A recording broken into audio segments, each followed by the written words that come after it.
Welcome to the France 24 Observers. This show is based on our network of observers. They're ordinary people who tell us what's going on where they are and send in photos and videos to document it. We check everything here in Paris and bring the best to you. We begin today with a clash of civilizations, modern tourism on the one hand and a tiny tribe of indigenous people on the other. It happens in India's Andaman Islands. There are just a few hundred people in the Jarawa community. Their isolation helped them survive the ravages of British colonization. But today they're coming into increasing contact with the modern world, often as the subject of commercially run human safaris. Our observer Pankaj Seksaria has the story. Very fundamental to this entire exercise and this entire complex situation that has arisen is this Andaman trunk road that runs through the forest of what is called the Jarawa Tribal Reserve. You drive down the road and there is a chance that the Jarawais might actually come and stand by the road because the road runs through their traditional forest. They have been living here for thousands of years.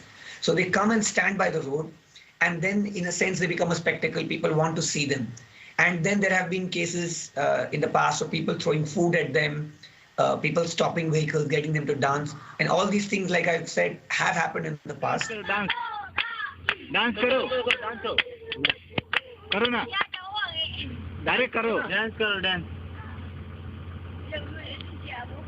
Dance karo, dance. It's used as an opportunity by the tour operators to advertise what has been called pretty perversely has been called Jarawa tourism. And what we see as the tourism today and the videos that are made is just another step in the exploitation of this community by the outside.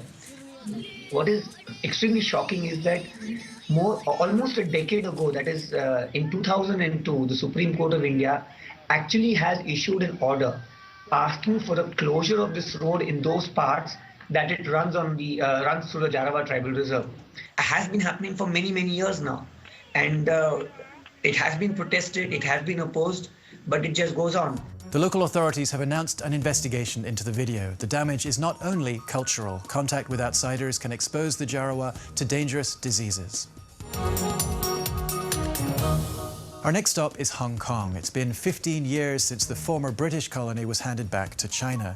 The quintessentially capitalist city was allowed to retain its own political and legal system and a degree of autonomy. The Chinese call it one country, two systems. And many Hong Kong Chinese want to make sure it stays that way. They can be very sensitive about their special status, even over matters that could seem trivial. Here's our observer, Kay Lam. The DNG crisis is about the shop refused the Hong Kong people to take photographs in front of the shop. And just because they claims that only the mainlanders shoppers can take the photographs instead of the Hong Kong local people. People are just furious because this is not the first time something like the discriminations against the local people. There are some contests on the Facebook, and some organizers organize a protest against the DNG shop. The relationship between the Hong Kong and mainlanders is extremely tense. This is something like another colonization. It's not from another race or another imperial empire, but it's from the mainland government, because we have different languages and we have different culture. But after the handover, the Hong Kong people are losing the autonomy and become more and mainlandized, we call it. As for Dolce & Gabbana, they say they had no intention of discriminating against residents of Hong Kong. They explained that the ban on taking pictures was designed to protect them against counterfeiting. Now for our weekly look at the best images and stories sent in by our observers. We begin in Ukraine with Alexander Hirchi. Ukraine is getting ready to host the Euro 2012 soccer tournament along with Poland. The government wants visiting fans to see the best of their country, so they're cleaning up.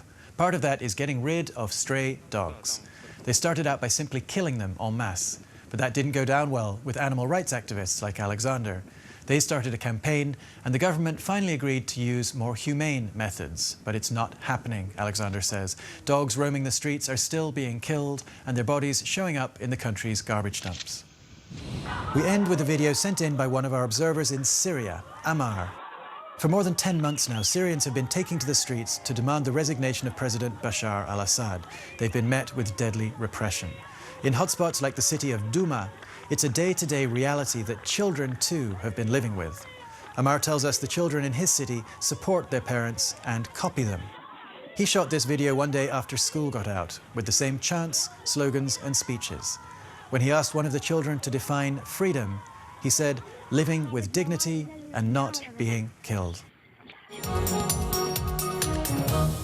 That's it for this week, but you can continue to follow our observers online. Check out our website for the latest reports, our Facebook and Twitter pages, and our iPhone app. See you next time, here or online.